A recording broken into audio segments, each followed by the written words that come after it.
আল্লাহ পাক রব্বুল আলামিনের সামনে তার হুকুমের অবমাননা দুজন করেছে।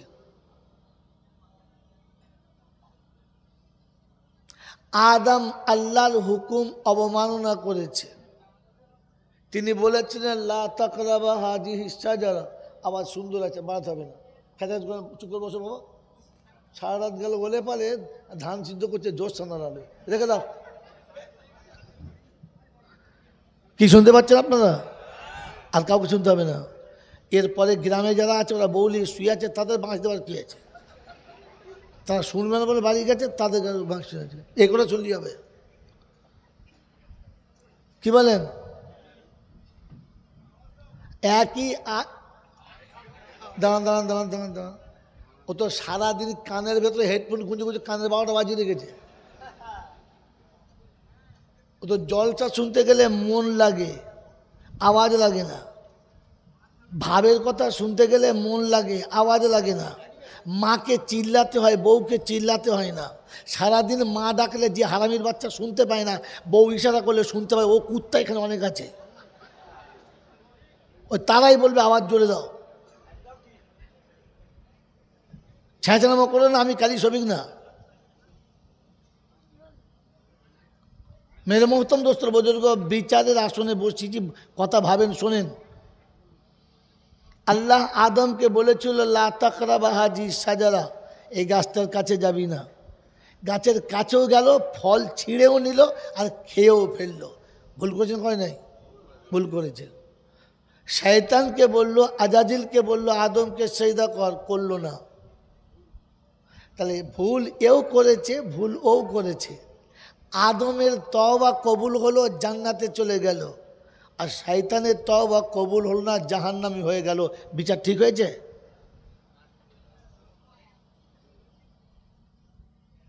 বিচার ঠিক হয়েছে?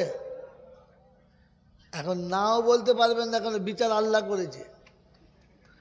আর হ্যাঁও বলতে পারবেন না যে বিচার ঠিক হয় নাই। এই না হ্যাঁ বিচার করার জন্য কিসের দরকার? জ্ঞানের দরকার। কিসের দরকার? জ্ঞানের দরকার। এটা কলেজে পাবেন না, এটা স্কুলে পাবেন না। আপনার এই বিএড কলেজের প্রফেসরের 14 গোষ্ঠী তাকে বলতে পারে। এটার জন্য ইলমের দরকার, ফাংশনের না। ওটা ইলম নামের একটা ফাংশন। ভালো মন্দ বোঝার সব থেকে বড় মালিক কে? তো আল্লাহ বলেছে জ্ঞানী হলো তারা আমাকে ভয় করে যারা। যে যত বেশি জ্ঞানী হবে সে তত বেশি আল্লাহকে ভয় করবে। এটা হচ্ছে জ্ঞানের পরিচয়, ইলমের পরিচয়। আর এরম বিএড ডিএড ইডিএড কলেজ আমার বাড়ির সামনে 3টে আছে। এ সমস্ত কলেজে উচ্চ ডিগ্রিতে নাম করা হাই র্যাঙ্কের পাশ করে ছাত্র যারা, কি সব থেকে বড় গাধা হলো তারা। কারণ পৃথিবীতে প্রতিটি জাতি জানে, হিন্দু মুসলমান জৈন খ্রিস্টান বেঈমান নাফরমান সবাই জানে, মানুষ মাত্রেই জানে যে পেচ্ছাপ জিনিসটা ভালো না, নোংরা। হ্যাঁ না? না এরকম নোংরা জিনিস প্যানে মুছে ঘুরে বেড়ায় যারা বুদ্ধিমান তারা। কথা বলেন। আজকে সমাজে যত বেশি শিক্ষিত যারা প্যান্টে বেশি মুতে তারা। এদেরকে জ্ঞানী বলে? আরে জ্ঞানী হলো তারা আল্লাহকে ভয় করে। হ্যাঁ, যারা পেচ্ছাপ লুঙ্গিতে মোছা তো দূরের কথা, পেচ্ছাপ করার আগে ভেবে বসে যে এখানে পেচ্ছাপ করলে ঠিকরে গিয়ে আমার গায়ে লাগবে কি না। এই গাধা হলো তারা দাঁড়িয়ে দেয়ালে ফিচকিরি মারে যারা। গোটা দেয়াল ভিজিয়ে দেখে পাইপে পানি শেষ, আসলে লাইট পেলে হতো রে, ধুয়ে দিত। আর তারপরে ওদিকে এক ফোঁটা করে তখন রস পড়ছে, ও ঝেড়ে ভরে দিলে। ওই জ্ঞানেতে এ বিচার করা সম্ভব না। কথা বুঝে এসছে বন্ধু? কথা আসতে বললেন, বেশি জোরে বললেন না, ওটাও ছেঁচে নাও। কথা যে মান দেখে বলেন। মেরে মোহতম দোস্তর বুজুর্গ আল্লাহওয়ালা ভাইয়েরা, জ্ঞানীজনরা, সুদী মানুষেরা, আল্লাহ পাকের দরবারে ভুল আদমও করেছে, ভুল আজাজিল করেছে। আদম তওবা করে আল্লাহ রহমত পেয়ে জান্নাতে চলে গেল, আর শয়তানও একটা ভুল করে তওবা পেল না, জাহান্নামী হলো। এই বিচারের মানদণ্ড আপনার কাছে বেরোবে না। যেহেতু বিচার আল্লাহ করেছে, ভুলও বলতে পারবেন না, আর বিবেক যা দেখাচ্ছে সামনে তাতে ঠিক বলাও যাবে না। এটাকে বুঝে নেওয়ার নাম জ্ঞান। আদম অপরাধ করার পরে আল্লাহ যখন জিজ্ঞাসা করলো কি করলি, এটা কি করলি, তো আদম সঙ্গে সঙ্গে বলেছে রব্বানা যালামনা আনফুসানা ওয়া ইল্লাম তাগফির লানা ওয়া তারহামনা লানাকুনান্না মিনাল খাসিরিন। আল্লাহ, ভুল করেছি, নিজের উপরে অত্যাচার করেছি, তুমি যদি ক্ষমা না করে দাও তাহলে আমার ধ্বংস অনিবার্য, আমি ক্ষমা প্রার্থী। তুমি যদি রহম না করো তো ক্ষমা হবে না। আর শয়তানকে বলল তুই কি করলি, তো বলছে খালাকতানি মিন নার ওয়া খালাকতাহু মিন তিন। আমাকে আপনি আগুনে তৈরি করেছেন, আগুন উপরে যায়, মাটি থেকে তৈরি, আদম মাটির নিচে আসে, অতএব ও সেজদা করুক আমার পায়ে, আমি নয়। আদম ভুল করার পরে মেনে নিয়েছে, তওবা করেছে, ক্ষমা হয়ে গেছে। আর শয়তান ভুল করার পরে জিদ করেছে আর বুদ্ধি খাটিয়েছে। রব্বে জুল জালাল বলে অন্যায় করছিস আবার বুদ্ধি খাটাচ্ছিস, তো তোর বুদ্ধি খাটানোর কারণে তুই অভিশপ্তের খাতায়, তোকে আর ক্ষমা করার রাস্তা নেই, দূর হয়ে যা। অতএব রবি ভাগের বন্ধু, আর জীবনে হয়তো আমার সঙ্গে আপনাদের কোনোদিন দেখা হবে না। সেজন্যে আমানত স্বরূপ আপনাদের কাছে শুনিয়ে দিয়ে চলে যাচ্ছি। অপরাধ করার পরে জিদ করে যারা, সে ফেরেশতার বাচ্চা হোক আর মুসাফিরের বাচ্চা হোক, শয়তানের বাচ্চা তারা। ভুল করার পরে বুদ্ধি খাটায় যারা, এক তো হারাম খাচ্ছে আবার ঘুরিয়ে বুদ্ধি বার করছে, না না সুদ নয়, ইন্টারেস্ট। কথা বলছেন না, ইন্টারেস্ট। কি বলেন জি? আপনি অন্যায়ও করছেন আবার ফের বুদ্ধি খাটাচ্ছেন, তো তখন মনে রেখে দেবেন আমার জন্য ক্ষমার দরজা শেষ। আর ভুল করার পরে যদি মেনে নেন যে এটা ভুল হয়ে গেছে, তাহলে জানবেন এখনো তওবার চান্স। যদি বলেন ওই যে বক্তাদের কাছে শুনেছেন লা তাকনাতু মির রাহমাতিল্লাহ, ইন্নাল্লাহা ইয়াগফিরু যুনুবা জামিআ ইন্নাহু হুয়াল গফুরুর রহিম। এরা মনে করছে হুজুর কি সুন্দর বলেছে, আল্লাহ রহমানুর রহিম, বাবা জীবনের গুনাহগুলো মাফ করে। এরা মনে করছে তবে এই তো চান্স রয়েছে।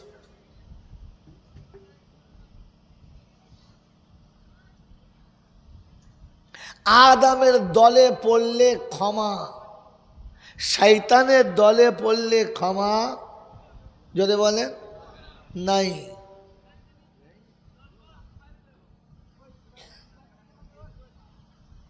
আমি আপনি ভেবে দেখি, রাসূল শুনিয়ে দিয়েছিলেন মান তাসাব্বাহা বিকৌমিন ফাহুয়া মিনহু। যার সাথে তোমার মিল খাবে হাসর তোমার তার সাথে হবে। এর আগে শুনেছেন না শুনে বক্তাদের কাছে শুনেছেন তো? তো বলেন আমার জীবনটা কার সাথে মিল খায়? বলেন মোহতম দোস্তর বুজুর্গ আল্লাহওয়ালা ভাইরা, কবরে যাবার পরে প্রতিটি মানুষের প্রশ্ন হবে কটা? জোরে বলেন। সবার না, শুধু আমার একা? জোরে বলেন না, এটা ওই বিএড কলেজের বুদ্ধি, এটা তোমাদের MA MCOM এর বুদ্ধি, বিএড এর বুদ্ধি। কবরে যাবার পরে 3টে প্রশ্ন সবার হবে, যদি বলেন কথা বলে না,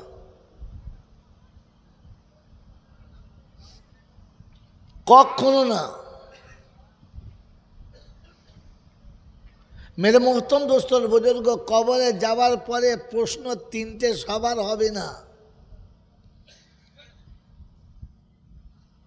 যারা বলেছে তারা ঢালাও বলেছে, ভাবে নাই।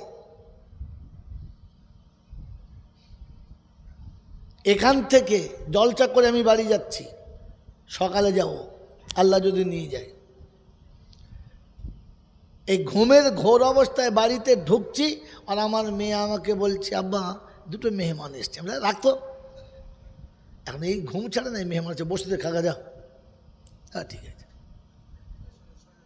কোথা থেকে এসছে ওই তা তো জানি না, তা তো জানি না। শুয়ে পড়লে ঘুমিয়ে যাব, আজ দেখা করে যাই। তো মুখ ধুয়ে, মুখ হাত পা ধুয়ে 2টো হালকা খাবার মুখে দিয়ে গেলাম ভিতরে। দেখি 2টো যুবক বসে আছে, বেশ হাইট ভালো, সাইড ভালো, মাথায় টুপি নেই, মুখে দাড়ি নেই, গায়ে সুন্নতি পোশাক নেই। তো প্রথম ঢুকে জিজ্ঞাসা করবো, বাবু কোথায় বাড়ি? হ্যাঁ না না,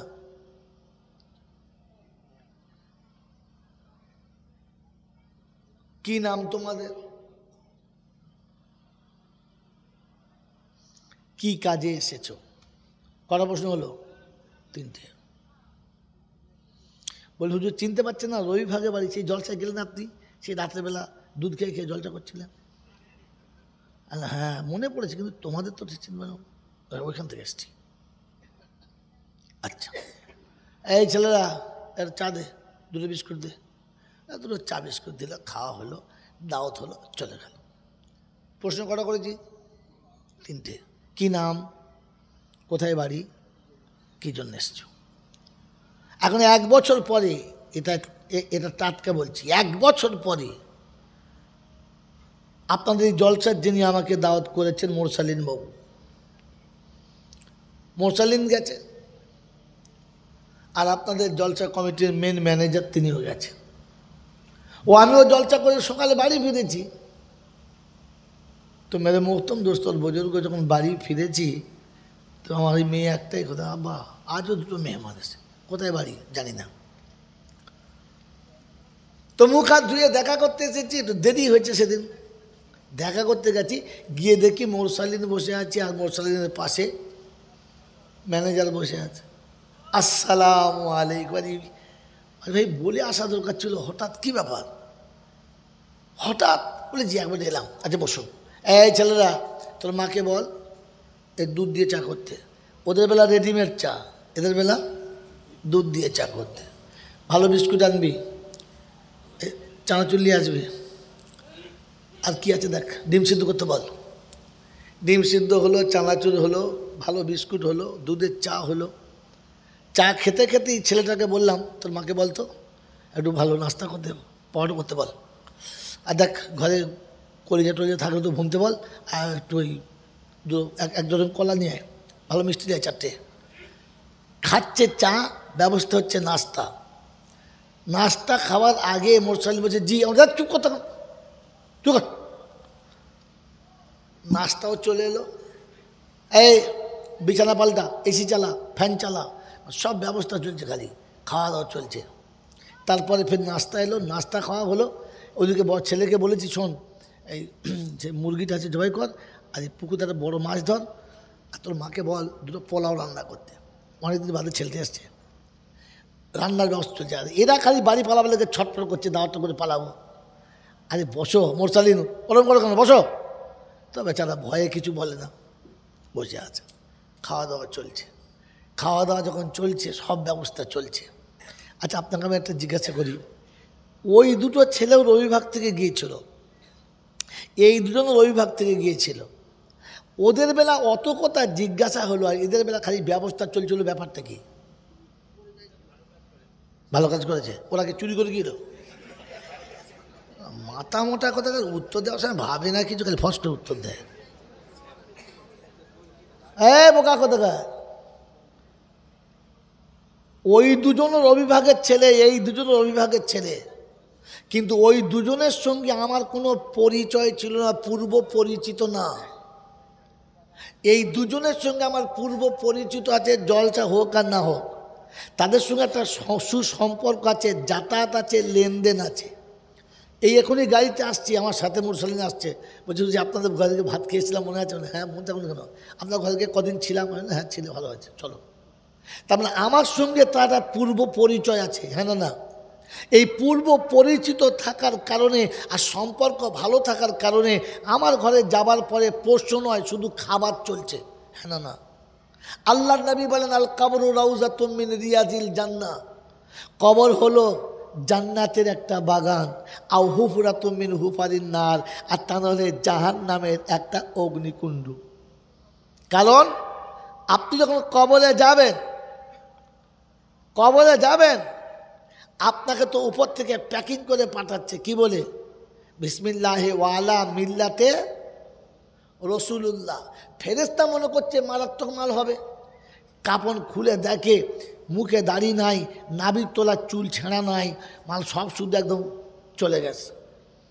ফেরেশতা চিন্তা করছে এটা মিল্লাতে রসুলুল্লাহ, তলায় ঘাসে ভর্তি, উপরে ফাঁক। যেখানে থাকার দরকার ছিল সেখানে নাই, যেখানে থাকার দরকার ছিল না সেখানে সব। তো চিন্তা করছে সাই, উপরে নাই, ভিতরে। বোঝেন নাই? বাবাজি, তো তখন তোমাকে তো চেনে না, জিজ্ঞাসা করবে মান রব্বুকা, তোর রবকে।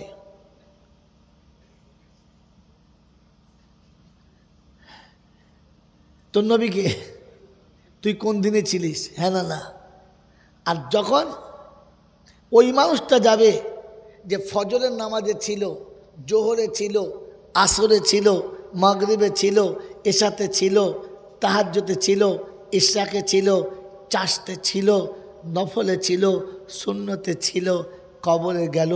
ফেরেশতা যাওয়ার পরে আসসালামু আলাইকুম, আল কবরু রাউযাতুম মিন রিয়াজিল জান্নাহ, ফেরেশতা হাজির হবে, আওয়াজ হবে উদখুলুল আবু আবাল জান্নাহ, এই জান্নাতের দরজা খুলে দে, সোজা খুশবু আসবে, ফেরেশতারা জান্নাতের বিছানা বিছাবে, ওখান থেকে কী বলে আপনার মুস্ক আম্বার ছড়াবে, ফুলের বিছানায় শোয়াবে, ওকে নিয়ে ব্যবস্থা চলবে।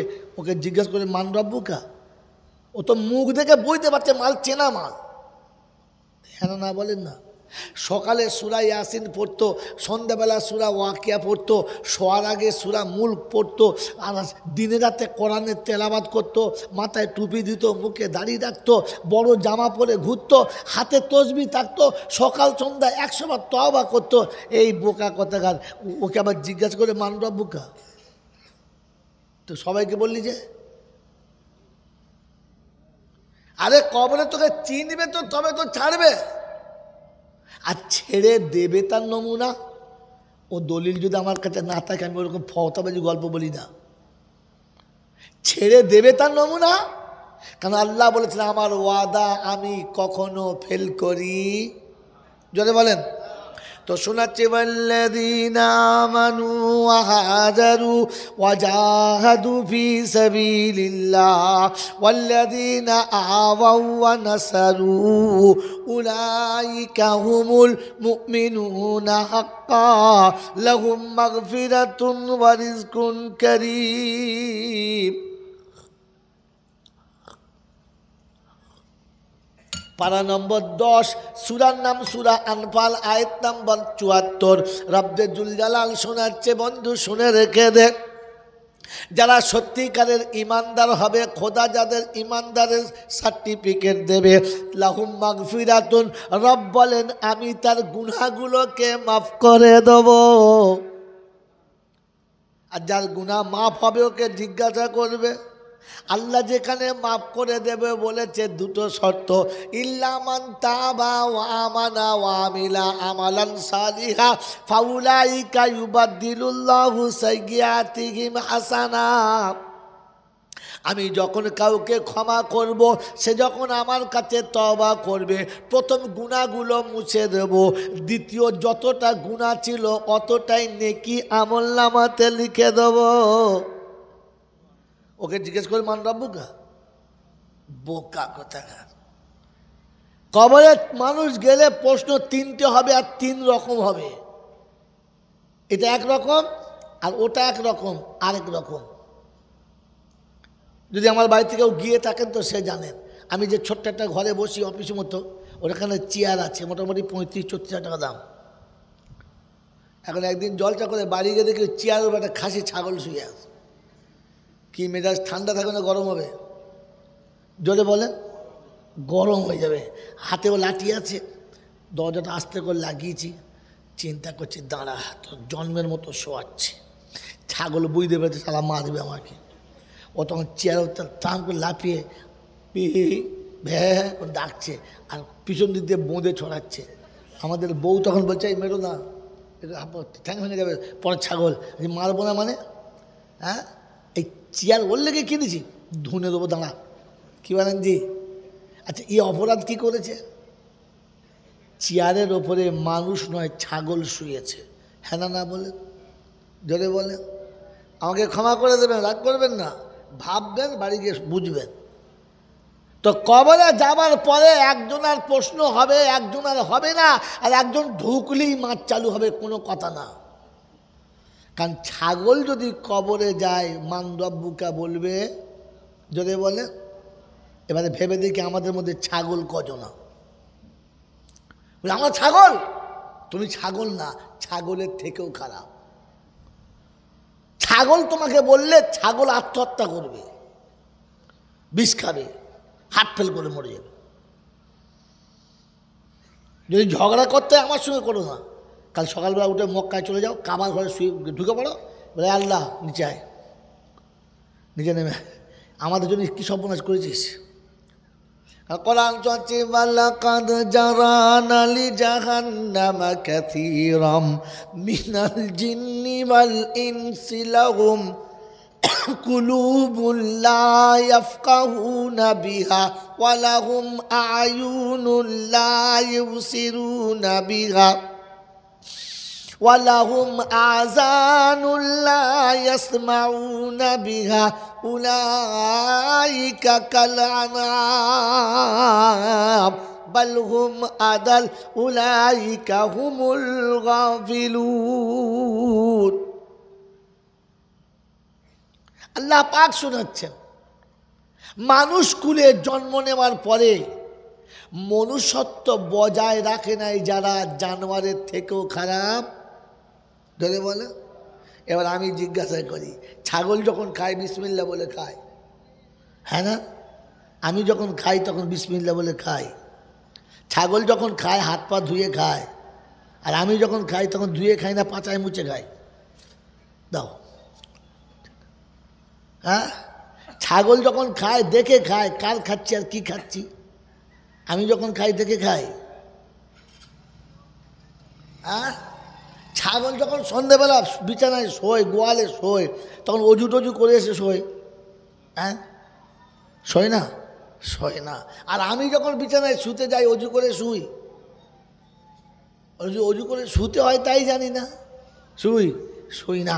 ছাগল সকালে ঘুম থেকে উঠে পেচ্ছাপ করে চলে যায়, দেহ ধোয় না। আমিও, আমার নাম কোন খাতায় পড়ে? এরকম ছাগল যখন কবরে যাবে, ফেরেশতা ঢুকে বলে মান রাব্বুকা, আর ঢুকি বাঁশ খুলবে, এই বাঁশ, তুই ঢুকলি কেন এখানে? তোর তো এখানে শোয়ার কথা নয়, তুই ঢুকলি কেন এখানটায়? পাগলা কোথাকার।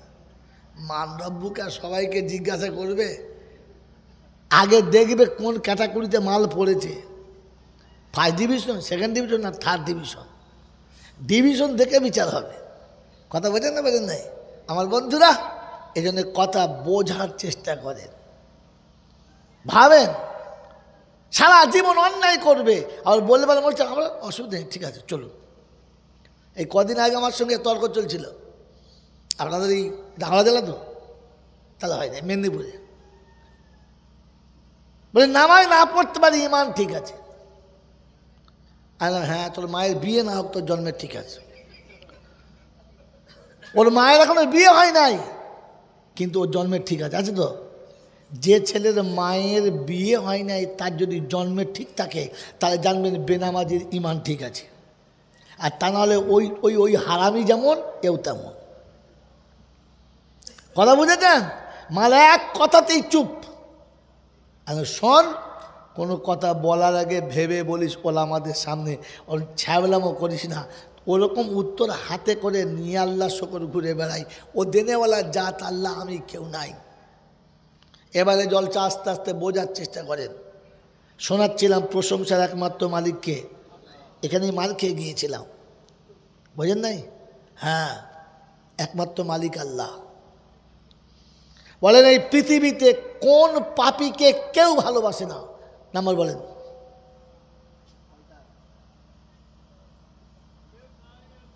পারলেন না। কোন পাপীকে পৃথিবীর কেউ ভালোবাসে না? চোরকে কেউ ভালোবাসে, কেউ বাসে না।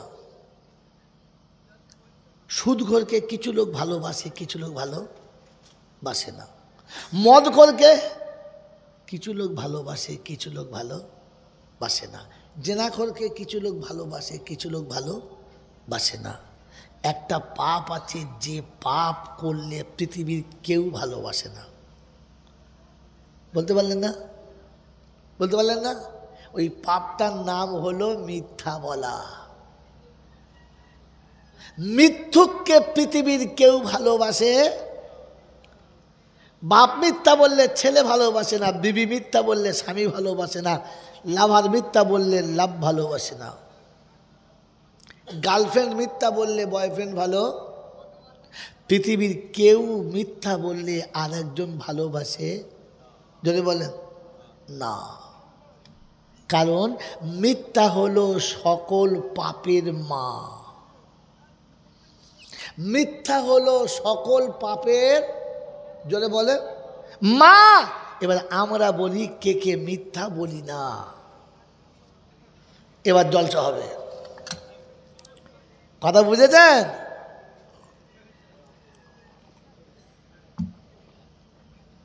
বলেন কে কে মিথ্যা বলি না? আমাদের মতো এরকম নামাজি মুসল্লি পরেশগাররা সব থেকে বেশি মিথ্যা বলে।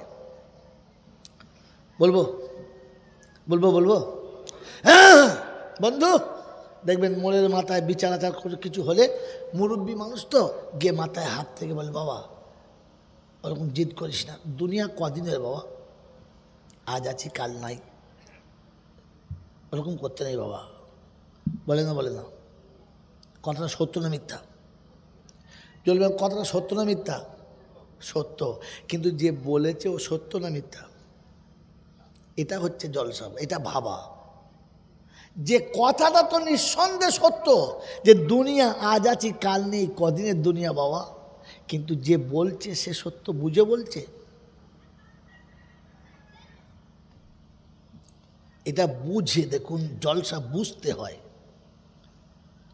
কোরআন হাদিস আজ পর্যন্ত সুবহান মাদারি কবরে চলে গেল, হাড় মাটি হয়ে গেল, মুর্তজা মাটি হয়ে গেল, বাংলার তাবর তাবর বক্তারা চলে গেল, মৌলানা সৌরভ খান সাহেব চলে গেল, এ পাপিও যে কোনো দিন চলে যাবে, ঈসা মাদারি চলে গেল, আচ্ছা আচ্ছা বক্তারা চলে গেল, কিন্তু জাতির কাছে এত বায়ান শুনিয়ে গেছে, কোনো বায়ান মনে আছে? নাই। আমল হয়েছে? কারণ একটাই, আপনি জলটা শুনেছেন, বোঝেন নাই। কারণ শুনে যাওয়া জিনিস ভুলে যাওয়া সম্ভব, আমল করা অসম্ভব। আর বুঝে রাখা জিনিস ভুলে যাওয়া অসম্ভব, আমল করা সম্ভব। নমুনা বিশ্বনবী জনাবে মুহাম্মদ রাসূলুল্লাহ সাল্লাল্লাহু তাআলা আলাইহি ওয়াসাল্লাম যতগুলো কথা সাহাবীদের কাছে বলেছেন, কোনো কথাটা নবীর নিজের কথা না। হ্যাঁ না? না। বিশ্বনবী সাহাবীদের কাছে যতগুলো কথা বলেছেন, কোনো কথাটাই আমার নবীর নিজের কথা ছিল না। সব কথাগুলো কার? আল্লাহর। আর আপনাদের এইখানে মেম্বরে বসে জুমার দিনে কিংবা জলসার স্টেজে বসে যতগুলো বক্তা যতগুলো কথা বলেছে, এই কথাগুলো ওলামাদের বাবার কথা না। কোথা থেকে নিয়েছে? হয় কোরআন থেকে, নাহলে হাদিস থেকে। তো নবী আল্লাহ থেকে নিতেন, ওলামারা কোরআন হাদিস থেকে নিয়েছেন। কথা দুটো এক না আলাদা? এক। কিন্তু দুর্ভাগ্য এইখানে, নবীর কথা সাহাবীরা বুঝে গেছেন আর আমরা শুধু শুনে গেছি। বুঝে গেছেন তার নমুনা, নবীর কথা সাহাবী বুঝেছেন, তাই বাসর রাতে বিবি রেখে সকালে যুদ্ধে চলে গেছেন। আমি আপনি বুঝি নাই, তাই বুড়ো বয়সে বউ জড়িয়ে শুয়ে আছি ফজরের নামাজ। তার মানে আমি শুনেছি, বুঝি? যদি বলেন বুঝি নাই।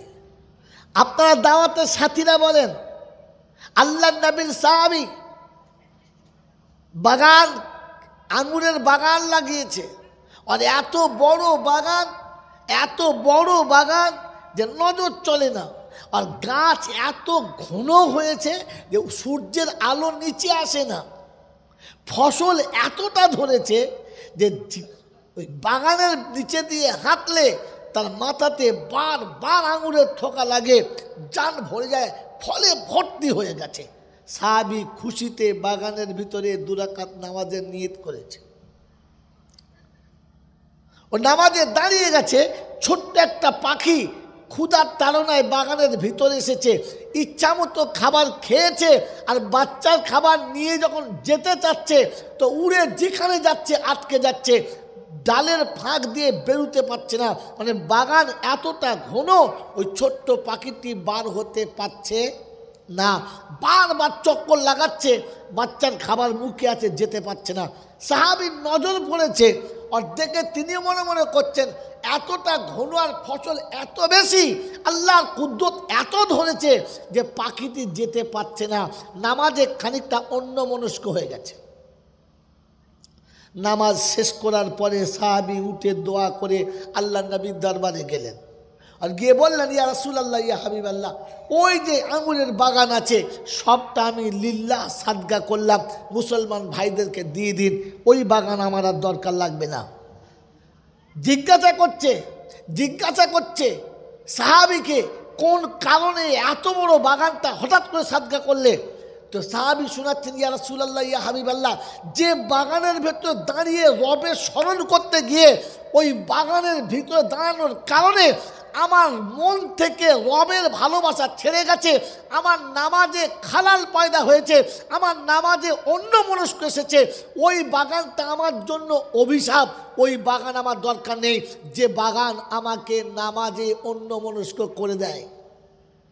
সাহাবী নবীর কথা বুঝেছেন, তাই বাগান সাদকা করেছেন। আর আমি আপনি হাওড়া জেলার মানুষ, সারা জীবন তো ওই করে খেলাম, সূচের ডগে আর সুতোর পিছনে পড়ে। কালকের ফুটপাতে চটে বাস করতাম, কালকের 2টো ইটের তলায় বাস করতাম, আজকে তো সূচের ডগের পয়সা কামিয়ে 4তলা 5তলা বাড়ি করেছি, বিল্ডিংয়ের ওপরে বিল্ডিং করেছি, দামি দামি গাড়ি আর বাড়ির মালিক হয়ে গেছি। এখন রমজান মাসেতে এত ভিড় আর এত কামাই যে 5 ওয়াক্ত নামাজটা জামাতের সঙ্গে হয় না। এই হারামি তাতেও খুশি আছে যে আল্লাহ এত দিয়েছে, লোকজন ছেড়ে উঠতে পারে না, কি করব হুজুর? আল্লাহ পাক বলে, এই নেমো হারাম, আমি সম্পদ ফেরাউনকে দিয়ে জাহান্নামে পাঠিয়েছি, তুই যদি জাহান্নামী না হতে চাস তো ফেরাউনের খাতা থেকে নাম কাটিয়ে আমার ঘরে আয়। আমি তো তোকে শুধু বোঝার জন্য দিয়েছিলাম, তোর নামাজে খালাল পায়দা হলে, মুমিনের নামাজে খালাল পায়দা হলে ও বাগান সাদকা করে দেয়। আর এই ব্যবসার ভিতরে বসে, এই চাষ আর চাকরির ভিতরে বসে, এই কারখানার ভিতরে বসে গোটা জীবন নামাজ কাজা হয়ে গেছে, ও তাতেও খুশি আছে, আল্লাহ খুব দিচ্ছে। আপনি কোন হাদিস বুঝেছেন? এরকম নেমো খারামের টাকায় জলসা হলে ও জলসার টাকা বক্তার পকেটে যাবে, বরকত জীবনে হবে না।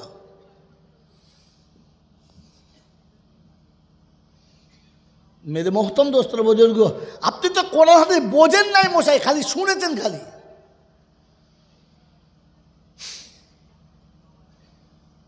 সারাটা জীবন যে ব্যবসা আমাকে হজ থেকে আটকে দিল, ওমরা থেকে আটকে দিল, আমার সুন্নত থেকে আটকে দিল,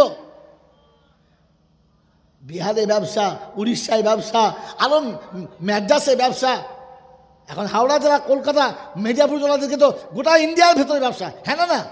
আর ব্যবসার খাতে 6 মাস 7 মাস 8 মাস করে বাইরে ঘুরে, দাড়ি চেঁচে প্যান্ট পরে মনে যেন আইবুড়ো ছোঁড়া যাচ্ছে, ঘরে ওর ছেলের বিয়ে হয়ে তার বোর বিয়ে হচ্ছে। লজ্জা লাগে না তোমার?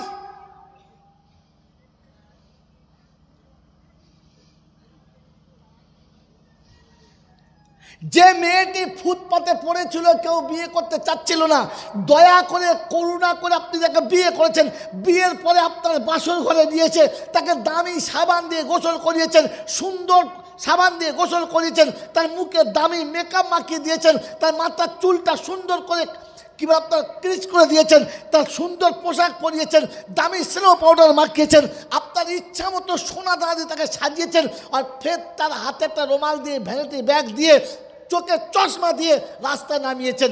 এরপর আপনার সঙ্গে যেতে যেতে আপনাকে ছেড়ে যদি অন্যজনের সঙ্গে পীড়িত করে, বলেন এই বউটা সত্যিকারের কুলবধূ না কুলোঠা? কোনটা? যে স্বামী তাকে দয়া করে ফুটপাত থেকে তুলে এনে রাজপ্রাসাদে রানী বানিয়েছে, যার দেহেতে সুতো ছিল না, গোটা শরীর সোনা দিয়ে ভরে দিয়েছে, ওই স্বামীর বিছানায় বসে যদি অন্য পুরুষের সঙ্গে নিজের হৃদয় আলাপ করে, নিজের মনের মনানন্দ ভাগাবাটা করে, বলেন এই বউটা বধূ, কুলবধূ না কুলোটা? বাংলা বুঝতে পারেন নাই? কুলোটা মানে কি? এই কুলোটা মানে কি? এই তো খালি কি খারাপ, ভালো করে বলেন কি খারাপ? বলে হুজুর স্কুলে গেছি তা বলবো, খালি টাকা কামাচ্ছি। কুলবধূ মানে সম্মানের পাত্র, যার দিকে তাকালে একটা বধূ বলে মনে হয়, মা বলে মনে হয়, বড় বোন বলে মনে হয়, বাড়ির সমস্ত দিকটা হেফাজতকারী, নিজের ইজ্জত রক্ষাকারী এবং বাড়ির ইজ্জত রক্ষাকারী, তাকে বলে কুলবধূ। আর কুলোটা হলো সে লাজ লজ্জার মাথা খেয়ে শরীর রাস্তায় দাঁড় করিয়ে পুরুষ ধরে ব্যবসা করে, যে কুলোটা হলো সে। এর থেকে নিচের ভাষার বলতে পারলাম না। এই দেখো, ও তাড়ো তাড়ো তাড়ো, এই যে ভাই প্রধান বক্তা, এখানে এসো। পেছন দিকে তাকাচ্ছে, কিন্তু হেঁটে দেখো।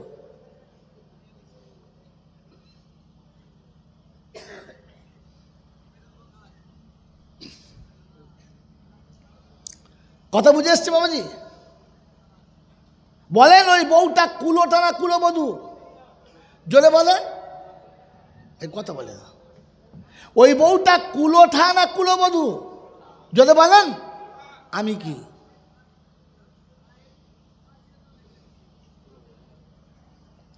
সারা জীবনে এক কলম লেখাপড়া জানি না, কোরআন হাদিস জানি না, আল্লাহর হুকুম মানি না, নবীর তরিকা মানি না, এরপরে ফুটপাত থেকে তুলে, মাটির ঘর থেকে তুলে পালঙে তোমাকে শোয়ালো, তোমাকে সুন্দর করে দামি কারখানা বানিয়ে দিল, তোমার জন্য অট্টালিকা দিল, তোমার দেশ বিদেশে ঘোরার মতো পারমিশন করে দিল, তোমার মতো আঙুল ছাপ মালটাকে গোড়া পৃথিবী ঘোরানো করালো। ওই রব যে তোমাকে আসলে বসিয়েছে, ওই রবের কথা ভুলে বেশ্যাবাড়িতে জীবন কাটিয়ে দিলে, তোমার নাম কি? চরিত্রহীন। দেহ বিক্রি করা মেয়ের থেকে তো তুমি খারাপ। একটা জলসা দিয়ে দুটো বক্তা এনে মনে মনে করছো ফেরেশতা হয়ে গেছো। মেরে মোহতরম দোস্তার বুজুর্গ আল্লাহওয়ালা ভাইয়েরা, বিচার কেমন হবে এবার বুঝে নেন।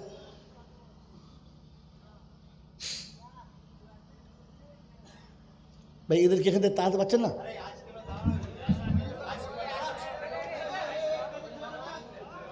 প্রথমে আইসক্রিমওয়ালাকে তাড়াও ওখান থেকে, আইসক্রিমওয়ালাকে তাড়াও, তাড়াও ওকে বলো গাড়ি সরাতে এখান থেকে।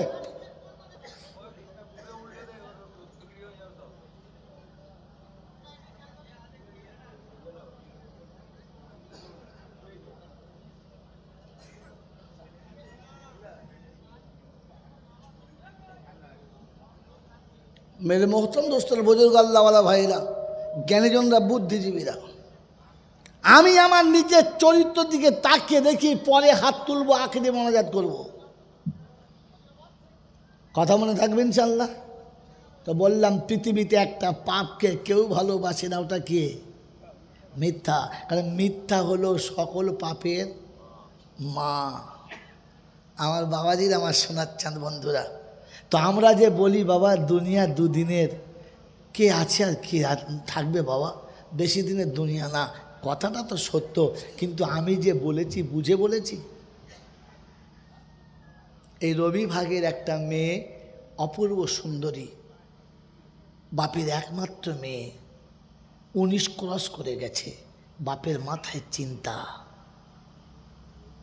এতদিন ওই মেয়েটা কোথাও দুদিন থাকলে বাপের মাথায় চিন্তা ছিল মেয়েটা কোথায় গেল, না দেখলে বাপ থাকতে পারত না। এখন চিন্তা হচ্ছে বাড়ি থেকে না বার করলে আর ঘুম আসছে। ভাই ভাবার জিনিস এগুলো, ভাবার জিনিস। 2 বছর আগে ওই মেয়েটা বাড়ি না ফিরলে জানে খালার ঘরে কিংবা ফুপুর ঘরে আছে, তারপরও বাপের রাতে ঘুম আসছিল না মেয়েটা কোথায় আছে, কেমন আছে। আর 2 বছর পরে এসে চিন্তা হচ্ছে মেয়েটাকে আর রাখা যাবে না, ঘর থেকে বার করতে হবে। হ্যাঁ না?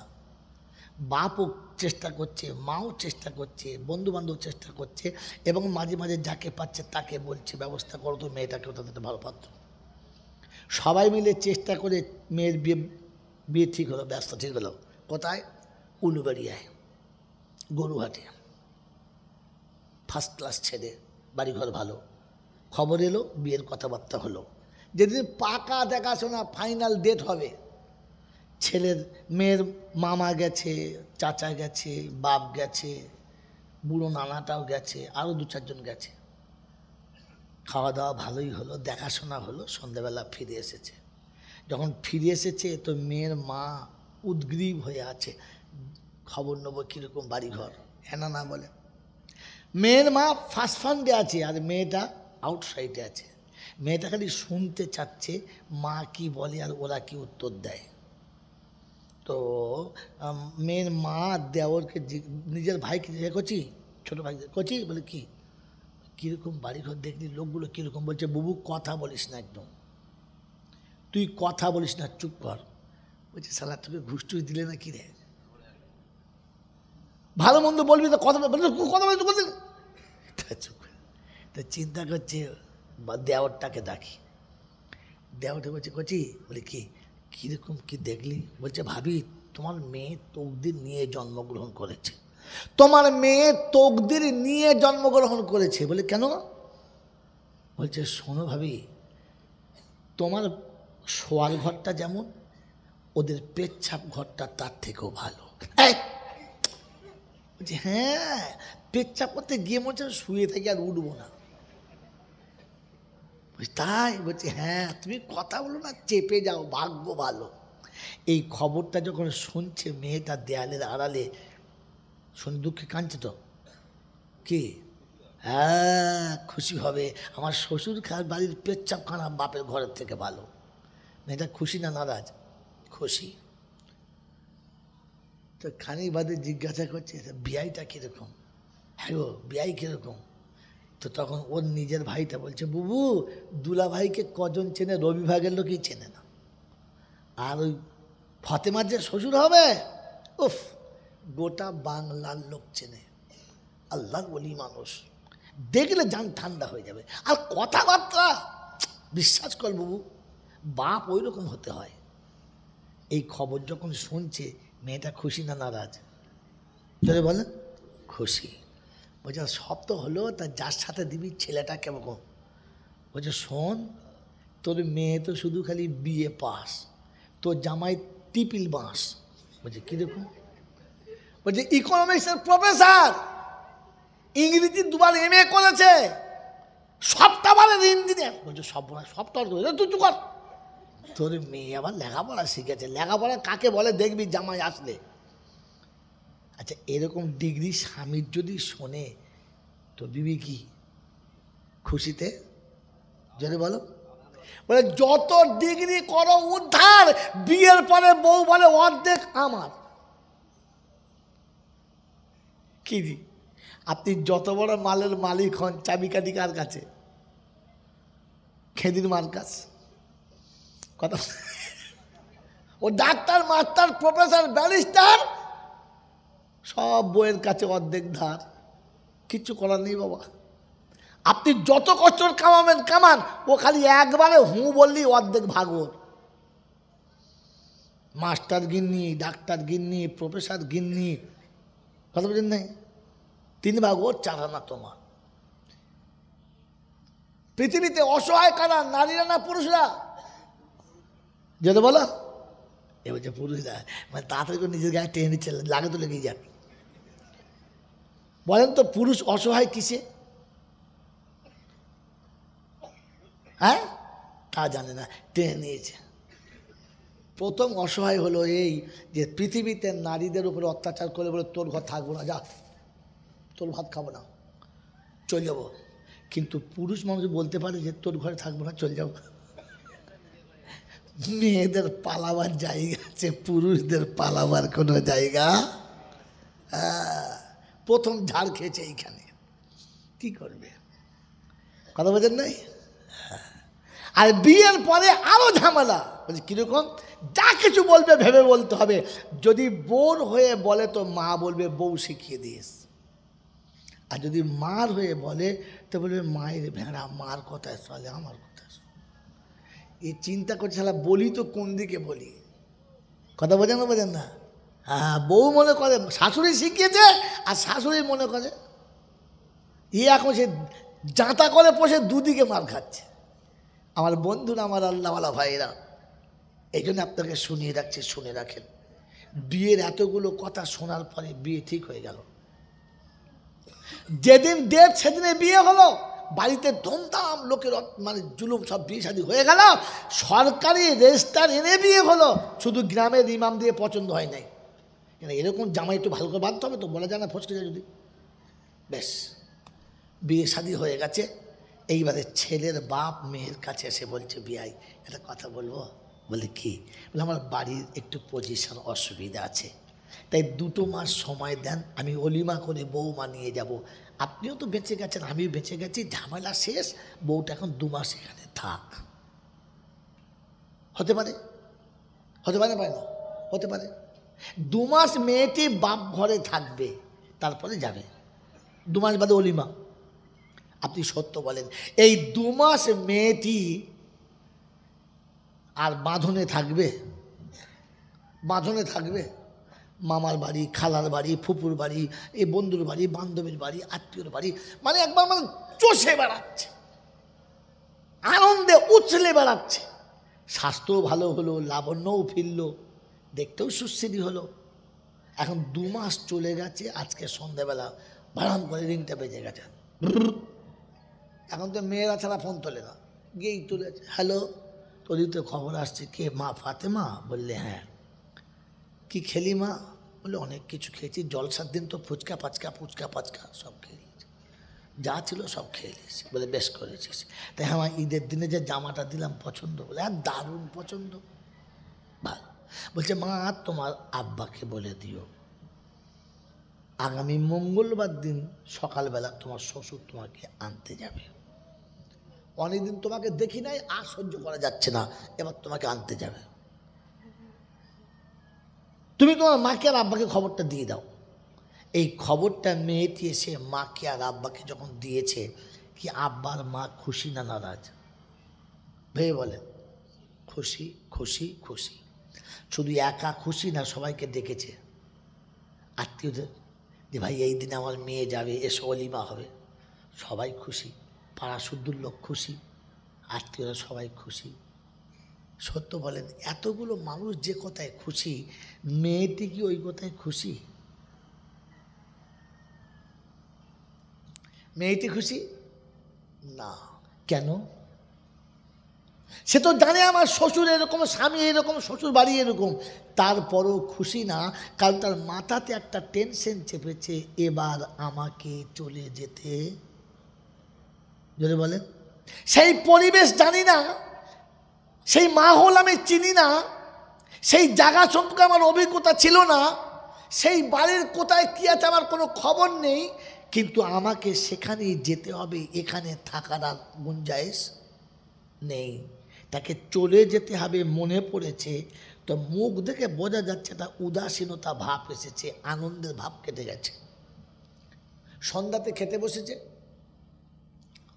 খাবার দাবার সবাই খাচ্ছে, আর ও ভাত নিয়ে শুধু নাড়াচাড়া করছে, খাচ্ছে না। তো পাশে থেকে বান্ধবীরা বলছে, কিরে খা, তুই খাচ্ছিস না কেন?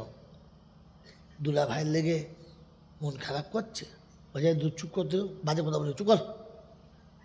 ওই না, তাই বলছি আর কি। তো পাশে থেকে ওর দাদি বলছে, ওরকম করিস না বোন, বাচ্চার আমার মনটা খারাপ, কারণ দুদিন বাদে ওকে চলে যেতে হবে। ওই মেয়েটাকে চলে যেতে হবে যখন মনে পড়েছে, তখন ওর খাওয়া পাল্টে গেছে, চেহারা একটা উদাসীনতা ভাব আছে, খাওয়া পাল্টে গেছে। রাতে শুতে গেছে সবাই মিলে, দুদিন বাদে চলে যাবে, হুড়দাঙ্গা চলছে, রিং বেজে যাচ্ছে আর তোলে না। বলছে কিরে ফাতেমা, রিং শুনতে পাচ্ছি না? বলছে খেয়াল করি নাই।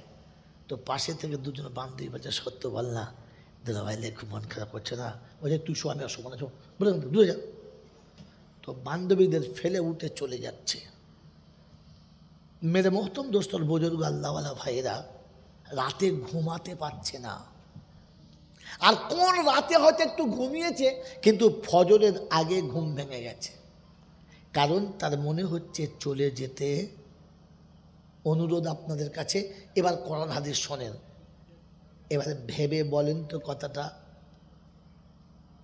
ওই মেয়েটা রাতে ঘুমাতে পারছে না, কারণ তাকে চলে যেতে হবে। খেতে বসে খেতে পারছে না, কারণ তাকে চলে যেতে হবে। তার চেহারা দেখে বোঝা যাচ্ছে উদাসীনতা ভাব, কারণ তাকে চলে যেতে। তার মুখ দেখে, তার খাওয়া দেখে, তার শোয়া দেখে বোঝা গেছে যে তাকে চলে যেতে হবে। আপনি আমি 65, 60, 75, 70 বছর বয়স পৃথিবী করলাম, দাঁত পড়ে গেছে, চোখের জ্যোতি কমে গেছে, চুল পেকে সাদা হয়ে গেছে। বলেন আপনার আমার মুখ দেখে বোঝা যাচ্ছে যে মালটা চলে যাবে? আপনার আমার খাওয়া দেখে মনে হয় যে লোকটা থাকবে না, চলে যাবে?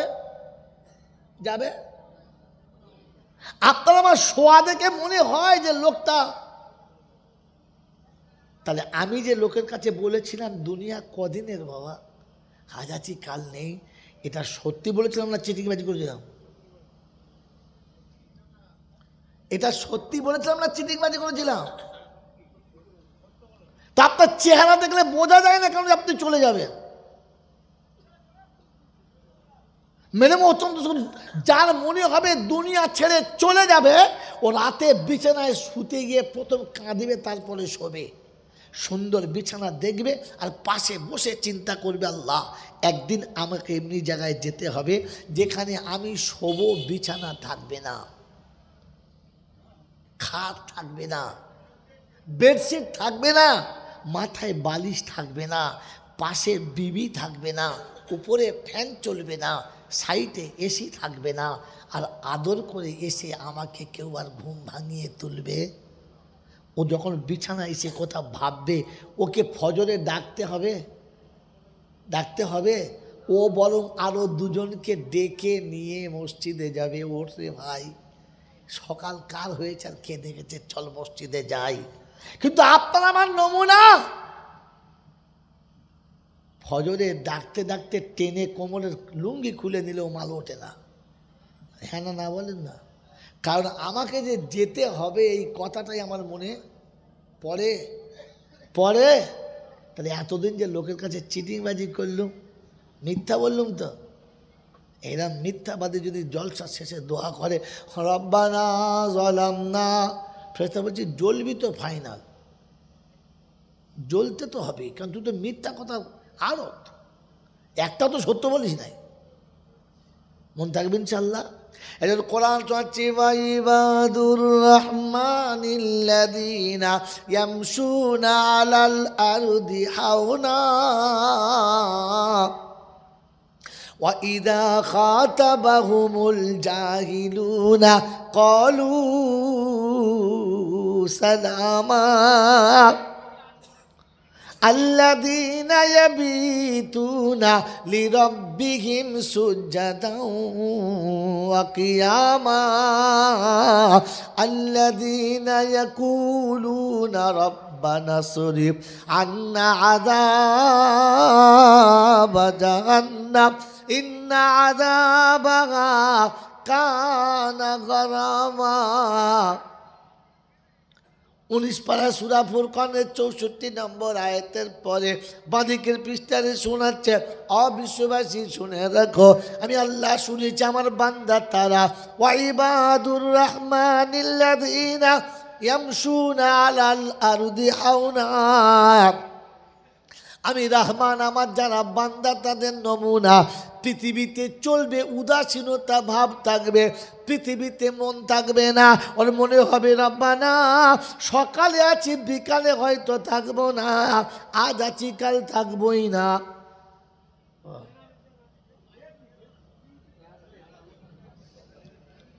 আগে বিরিয়ানি খেয়ে নি, কোরআনের তরজমা বিরিয়ানিতে হবে না।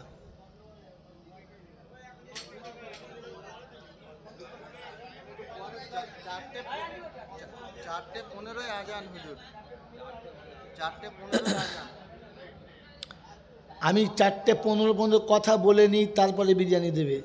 শোনেন বলি, শোনেন, তোমাদের কোনটা শেখাবো আজকের। এই যুব ছেলে বসো, 2 মিনিট দাঁড়াও। এখানে যারা বসে আছেন, যারা দাঁড়িয়ে আছেন, বায়ানের শেষে তাবারুক নিয়ে যাবেন। যে নিয়ে যাবেন না সে মাথা মোটা, সে মূর্খ। এই জন্য বলছি, অনেকের ধারণা থাকে এদের তাবারুক নেব না, ওসব ফুচকে ফাচকা ছেলা করেছে, বেনামাজির টাকা, সুদ করে টাকা, মদ করে টাকা, জুয়া করে টাকা, তিড়ি মেরে এনেছে টাকা, ওই টাকা দিয়ে বিরিয়ানি করেছ তো, ও হারাম, আমি খাবো না। হ্যাঁ না না জোরে বলেন। এই জন্য অনেকে মিলাদে যায় না, মিলাদে খায়ও না। হ্যাঁ না না বলেন, জোরে বলেন না হ্যাঁ না না। আমি বলে যাচ্ছি এই খাবারটা পবিত্র খাবার, 100% পবিত্র। যদিও বেনামাজির ঘরের হয়, যদিও এটা কোনো সুদ ঘরের টাকা হয়, যদিও এটা লটারির টাকা হয়, তবুও খাওয়া একেবারে পবিত্র, 100% জমজমের পানির কাছাকাছি। সমান বললাম না, পবিত্র। যদি বলেন দলিল, আমি আগে বলেছি বিনা দলিলে আমি খাতা খুলি না, আর স্যাম্পেল না দেখিয়ে মাল বেচি না।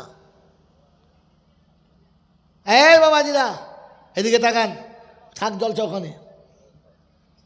বলেন আপনাদের এই মসজিদ তো, এই মসজিদের প্লাস্টার করতে হবে, রং করতে হবে, মার্বেল লাগাতে হবে, ওয়াইরিং করতে হবে, অনেক খরচা, 10 লক্ষ টাকার খরচা। এই 10 লক্ষ টাকা একজনার দেবার ক্ষমতা নাই। এবারে গ্রামের 10 ভাইকে দিয়ে দিতে হবে। হ্যাঁ না না জোরে বলেন। সুদের টাকা দেওয়া যাবে, জাকাতের টাকা দেওয়া যাবে, ফেরতার টাকা দেওয়া যাবে, জোরে বলেন। লোকের জমি মেরে দেওয়া যাবে, কারো আল ঠেলে দেওয়া যাবে, ছেলের বিয়ের 15 টাকা দেওয়া যাবে। দেওয়া যাবে যাবে না, কারণ এগুলো সব কি টাকা, এগুলো কি টাকা, হারাম টাকা। তবে স্কুলের মাস্টার যদি দেয় নেওয়া যাবে না। হ্যাঁ, এ তো মাতালের একদল। বলছে বউ তোর মা, বললে হ্যাঁ সেই মা। খচ্চর কোথায়। এই স্কুলের মাস্টার যদি 10 টাকা দেয় নেওয়া যাবে, হ্যাঁ না বলেন। অফিসার যদি দেয় নেওয়া যাবে, ব্যারিস্টার দিলে নেওয়া যাবে, দেওয়া যাবে যাবে। বলেন এই barrister, professor, engineer, master, doctor, এদের বেতন যে টাকাটা ওরা পায় কে দেয়? সরকার দেয়। সরকারের বাপের ঘরে কি টাকা ছাপা মেশিন আছে? কে দেয়? হ্যাঁ ঠিক আছে ঠিক আছে, কে দেয়? মমতা দেয় তো? হ্যাঁ না বলতে মানুন না, মমতা দেয় তো। তো মমতার বাপের কি ট্যাক্সাল আছে সেখান থেকে দেয়? জোরে বলে। আপনাদের নিয়ে দেয়? হ্যাঁ না না, কিসের টাকা? মাল দাঁড়ান, আপনি মুখ খুললে আমি বস্তা খুলে দেবো। মাল এখন বোঝে নাই যে যেমনি তুমি পচা পুকুর তেমনি টুকো পানা, আর পড়লে বাবজি মাংসের পাল্লায় করবে তুলো ধোনা, পেছনের বাঁশ সামনে দিয়ে ভরবে, বোঝে না। ওই বাবাজিরা মমতা যে টাকাটা অফিসারদেরকে দেয়, পুলিশ, ডাক্তার, মাস্টার, ব্যারিস্টারদেরকে, সব টাকাটা মমতার বাবার টাকা না। এই টাকাটা কোথায় পায়? গোটা বাংলার মানুষের কাছ থেকে নিয়ে দেয়। কিসের টাকা? 1 টাকার মধ্যে 8 আনা পায় বেশ্যা বাড়ি থেকে, মেয়েদের নারীদের দেহ বেচার পারমিশন দেওয়ার টাকা। 10, হ্যাঁ কি বলেন জি? তার থেকে 10 পয়সা পায় মদ বেচার জন্য, 10 পয়সা পায় চিটিংবাজি কারখানা চালানোর জন্য, 10 পয়সা পায় ঘুষের টাকা। কথা বুঝেছেন? হ্যাঁ বাবাজি। আর তার মধ্যে থেকে সুদের টাকা, তার মধ্যে চিটিংবাজি চিটফান্ড ব্যবসার টাকা। একটা মানুষ বাংলা একটা চিটফান্ড করে কোটি কোটি টাকা মেরে নিলে কি বলছেন ওখান থেকে সরকার নেয় নাই? সরকার আগে তার কাছ থেকে 10 লাখ টাকা নিয়েছে, তবে ব্যবসা করার পারমিশন দিয়েছে, আর রাতারাতি হারিয়েও গেছে। কথা বুঝে আসছে? অতএব যতগুলো টাকা, 10 মিনিট, যতগুলো টাকা সরকারের কাছে গেছে সবগুলো কি টাকা? হারাম টাকা। এই হারাম টাকা সরকারের কাছে গেল, আর তারপরে মাসের শেষে ডাক্তার, মাস্টার, ব্যারিস্টার, প্রফেসরদেরকে মাইনে দিল। এই টাকাটা এবার নেওয়া যাবে?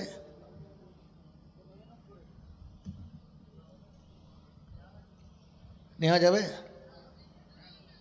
কি করে নেওয়া যাবে? পুরোটাই তো সব হারাম টাকা। এই হারামটা হালাল কি করে হলো, এটা যদি বোঝাতে পারেন আমাকে, তবে বুঝবো কিছু লেখাপড়া শিখেছেন, তা নাহলে জানবো ওই প্রথম যা বলেছিল আর বলবো না। মেহনত করা টাকা। আপনি একটা মেয়ে নিয়ে অনেক মেহনত করে দিল্লিতে বেঁচে এসছেন, যাই যাবে মেহনত টাকা। তা আপনি তো জানেন আপনার মেহনতের টাকাটা দিচ্ছে সুদের টাকা, জেনে ব্যাংকে যে লোকটা বসে সারাদিন মাথার ঘামে কাল ঘাম ছুটাচ্ছে, সে তো মেহনত করে দিচ্ছে। কি বলবেন? পাগল। ওটা কি করে হালাল হলো বলেন?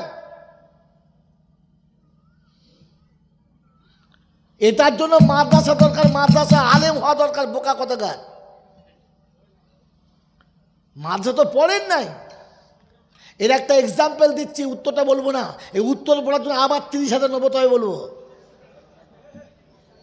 এক্সাম্পল শোনেন।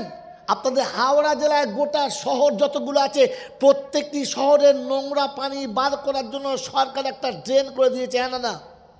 পেচ্ছাপখানার, পায়খানার, অজুখানার, গোসলখানার, কষাইখানার, দোকানের, মাছের আড়তে যত পচা পানি সব একটা ড্রেনে পড়বে, ওই ড্রেন দিয়ে পানিটা গড়িয়ে যাবে।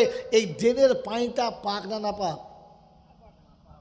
শুধু না পাক না ফুল না পাক? যদি বলেন, এই ফুল নাপাক পানিগুলো সব ড্রেন থেকে গেল, আর যেমনি গঙ্গায় পড়ে গেল, গঙ্গার পানি সব নাপাক, ওখানে গিয়ে পাক। কি করে হলো এটা বলো? যদি এত ড্রেনের পানি গঙ্গায় পড়লে পাক হয়, তো যাদের কাছ থেকে যত টাকাই বাচ্চারা আদায় করে নিয়ে রান্না করেছে, এটাও ফাঁক হয়। এরও রাস্তা আছে। তাহলে বলবো না উত্তরটা আমি। আপনার কাছে 1 বছর টাইম দিলাম, আপনার এলাকার যত শিক্ষিত মাস্টার, ডাক্তার, প্রফেসর, ইঞ্জিনিয়ার আছে, লিখিত দিন এই লজিক আর এই যুক্তি দুটো পবিত্র হয়ে গেছে।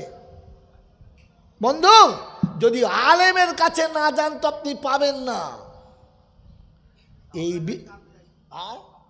ওজন 30,000 টাকা লাগে বললাম, দেন আগে দেন, দেন। ও বাবা, বিয়ে করে বউকে ভাত দেয় না, আমি উত্তর দিলাম নাকি টাকা দেন? কি জিনিস রে! একেবারে মানে হাওয়াই মিষ্টির মতো ফিনিশ, খালি মুখে দিলে হয়। বাবাজি, এই জন্য বলে যাচ্ছি, পবিত্র খাবারটা অপবিত্র করবেন না, নিয়ে সবাই যাবেন। বলেন যাবেন ইনশাআল্লাহ? শেষ কথা শুনিয়ে দিচ্ছি, আল্লাহ পাক শোনাচ্ছেন। ওয়াকাব, আর ওয়াকাব মারতে না হবে না।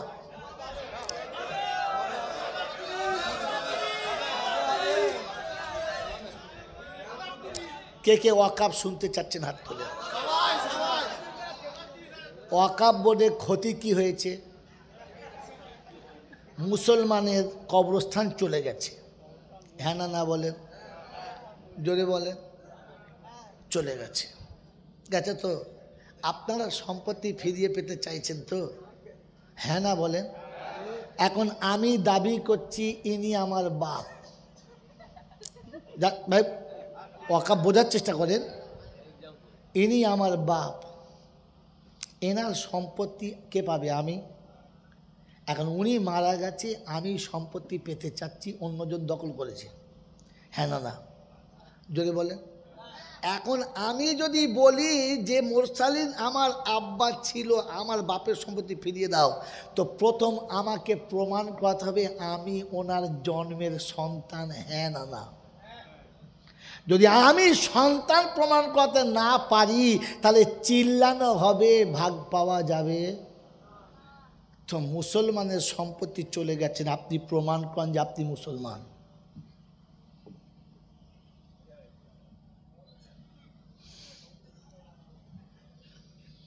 বলেন। মাথায় টুপি দিয়ে আর জামা পরে সুবহানাল্লাহ বলে মুসলমান হয়েছেন। আমি সেদিন সিদ্দিকুল্লাহকে সামনে বসিয়ে বলছি, আমি বড় বাপ শোনো, ও চৌধুরী সিদ্দিকুল্লাহ আমাকে চেনে আর তোমাদের হাওড়া জেলার সিদ্দিকুল্লাহ আমাকে চেনে।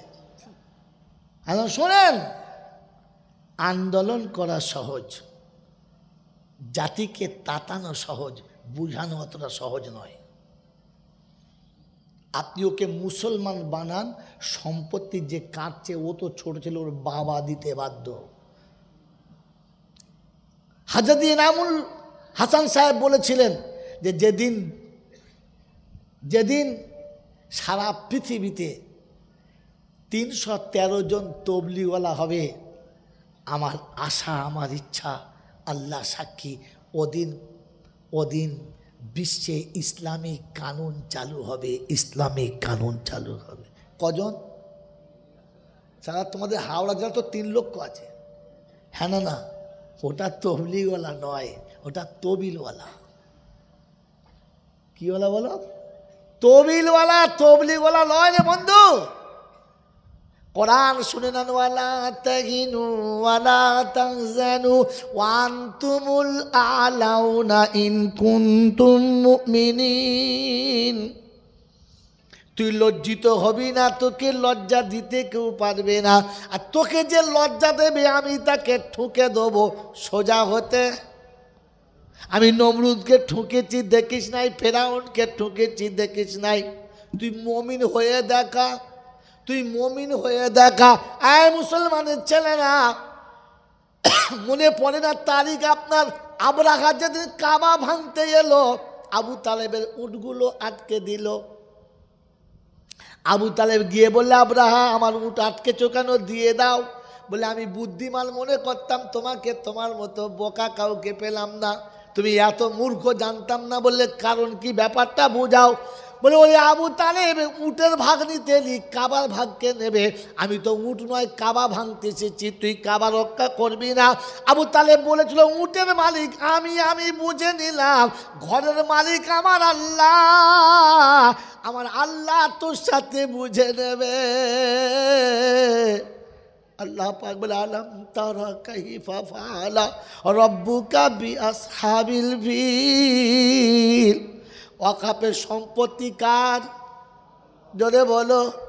ওরে মুসলমান, তুই মুসলমান হয়ে যা, ফজরের নামাজ পড়ে আল্লাহকে বলে দে, আল্লাহ তোর সম্পত্তি তুই বাঁচা, আর আমাকে শুধু দাঁড় করিয়ে রেখে দিয়ে শুধু খাঁচা, একবার তোর সম্পত্তি বাঁচা।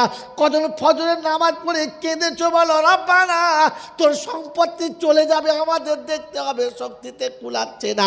তুই নমরুদকে যে ছুরি দিয়ে মেরেছিস, তুই ফেরাউনকে যে ছুরি দিয়ে মেরেছিস, তুই কারুনকে যে ছুরি দিয়ে মেরেছিস, ওই ছুরি কি তোর কাছে নেই রে আল্লাহ? আমরা নিরুপায় হাত তুলেছি, তুই বাঁচা রে। কবে দুফোঁটা পানি ফেলে বলেছে, আল্লাহ আমরা ভুল করেছি বলে শাস্তি আমাদের এসেছে, কিন্তু ফিরে তো তোর কাছে এসেছি, তুই বাঁচা। পৃথিবীর কোনো আদালতে খটখট দাবে না, তোমার আদালতে তুমি কাল সকালে কেঁদে খালি নামাজের মুসাল্লা ভিজিয়ে দাও, কসম খোদার বলছে বেঈমান বোবা হবে, অন্ধ হবে, কারণ ফিরিয়ে নিতে বাধ্য হবে। তুমি তো একবার তৈরি হও, তুমি তো তোমার রবের কাছে কমপক্ষে গিয়ে বলো যে আল্লাহ আমি তো নিরুপায়, নিরস্ত্র, কানুন তার হাতে, দেশ তার হাতে, অর্থবল জনবল তার হাতে, শুধু মনের বলে তোর সব কাজ হবে না, তাই তোর কাছে এসেছি। তুই তো পারিস এক ঝাপটা মেরে, এক ঝাপটা মেরে, এক থাপ্পড় মেরে তুই সব কানুন পাল্টে দিতে পারিস। রব রে তোর কাছে এসেছি, আর কার কাছে যাবো বল? নিরুপায় হয়ে তোর কাছে বলেছি, বল না তুই আমাদের বেইজ্জতি করবি? আমাদের মা বাপ মরে যাবার পরে মাথায় করে নিয়ে ঘুরে বেড়াবো তুই চাইছিস? বল, তোর বান্দা মারা যাবে আর ইজ্জতের সঙ্গে দাফন দেবো, তার জন্য লোকের কাছে পারমিশন দিতে হবে। বল, তুই যদি যা চাস তুই বল, রাজি আছি, মেনে নেব। আরে আমার কাছে তো বলেছ, রবের কাছে বলেছ, এইরকম আবেদন মসজিদে গিয়ে তুলেছ, কিসের জন্য চুপ করে আছো? কোন মিটিং আর কোন মিছিলে গিয়ে স্লোগান লাগাচ্ছ? সব লাগাও, বারণ করব না, কিন্তু প্রথম স্লোগানটা এখান থেকে লাগিয়ে যাও। তোর ঘর থেকে বলে যাচ্ছি, তোর ঘর থেকে বলে যাচ্ছি, তোর সম্পদ চলে যাচ্ছে, আমি নিরুপায়, আমি নিরুপায়। তুই দুধের বাচ্চার হাতে খেজুরের ডাল দিয়ে যদি আবু জেহেলকে জব্দ করতে পারিস, তো এ বেঈমান তো তার সামনে কুত্তার মতো শুধু মার খাওয়ার জন্য তৈরি। তুই একটা খালি ওইরকম মুসলমান আমার হাতে এনে দে না, যার হাতে খেজুরের একটা শুকনো ডাল থাকবে, আর দুশ্মনের তরবারি ওখানে সে ঠান্ডা হয়ে যাবে। বলো, বলেছি রবের কাছে? কেন বলি নাই? আমি তো জানি সব ক্ষমতার মালিককে। বলেন, ওয়াকাফের জন্য লড়তে রাজি আছি আমরা ইনশাআল্লাহ। তাহলে প্রথম তরবারি আমি হাতে তুলে দিয়ে যাচ্ছি, তুলে নেন। প্রত্যেক নামাজের পরে 100 বার করে লা হাওল ওয়ালা কুওয়াতা ইল্লা বিল্লাহ পড়ুন। 40 দিন যাবে না, বেঈমান পাল্টি খেতে বাধ্য। আল্লাহর কাছে বল, আল্লাহ ক্ষমতার মালিক সব তুই, তুই যা চাইবি তাই হবে। তুই ওকে দিয়ে আমাকে শাসন করতে চাচ্ছিস, বুঝে গেছি, আমি সেটে গেছি, আমি ফিরে এসেছি, আমি ফিরে এসেছি, তুই তো এবার মুখটা ফিরিয়ে নে। আরে বউকে খুশি করতে মা অনেক সময়, বৌমাকে খুশি করতে মা অনেক সময় নিজের মেয়ের গালে 2 থাপ্পড় মারে, আবার আড়ালে নিয়ে বুকের ভেতরে কাঁদে আর বলে, তুই বুঝিস না ওটা পরের ছেলে, তুই আমার মেয়ে, তুই বুঝিস না, তোকে মারতে চাই নাই কিন্তু মারতে বাধ্যকে বোঝানোর জন্য। ওরে মুসলমান, তোকে আর আমাকে আমার আল্লাহ মারতে চায় না, কাঁদাতে চায় না, কিন্তু মাঝে মাঝে এমন করে ফেলেছি, আমি তো রব ভুলে গেছি, তার কাছে যাওয়াই ভুলে গেছি, তার পাশে বসাই ভুলে গেছি, তার কাছে চাওয়াই ভুলে গেছি, তার সামনে মাথা নিচু করা ভুলে গেছি, তার কাছে নিজের হাজাতকে রাখতেই ভুলে গেছি, এখন তো নিজের স্ট্যাটাসে চলছি। এজন্য বলেন প্রত্যেকে ইনশাআল্লাহ প্রত্যেক নামাজের পরে 100 বার করে লা হাওলা ওয়ালা কুওয়াতা ইল্লা বিল্লাহ এই নিয়তে বলবো, আল্লাহ ক্ষমতার মালিক তুমি, ওই ক্ষমতা বাহুতে দাও আর দুশ্মনকে দাঁড় করিয়ে ঠান্ডা করে দাও। আমরা আমাদের জায়গা নয়, তোমার জায়গাটা তোমার কাছে ফিরিয়ে দিতে চাচ্ছি। আল্লাহ সম্পত্তি তো তোমার, আল্লাহ সব তো তোমার, আমরা তো শুধু খালি রক্ষক, রাখাল, হেফাজত করার। রাখালের কাছে ক্ষমতা দাও। আয় আল্লাহ, রাখাল হাতে ছোট্ট একটা লাঠি থাকে, সে জঙ্গলের ভিতরে হিংস্র বাঘের হাত থেকে ছাগল বাঁচাতে পারে, এ তো তার থেকেও বড় বাঘ নয়, তাই আমাদের হাতে ওইরকম একটা লাঠি দাও, আমরা যেন তোমার সম্পত্তিকে আগুলে রাখার জন্য ওই হিংস্র বাঘের 20 দাঁতটা ভেঙে দিতে পারি, তার জন্য তুমি আমাদেরকে সেই ক্ষমতা দাও। এর জন্য প্রথম তরবারি হচ্ছে আমার আমল ঠিক করি, আমার আমল ঠিক করি, আমার আমল ঠিক করি, আর আল্লাহর কাছে তওবা করি, লা হাওল ওয়ালা কুওয়াতা ইল্লা বিল্লাহ। এতটুকু তুলবো হাত ইনশাআল্লাহ, তুলবো হাত ইনশাআল্লাহ।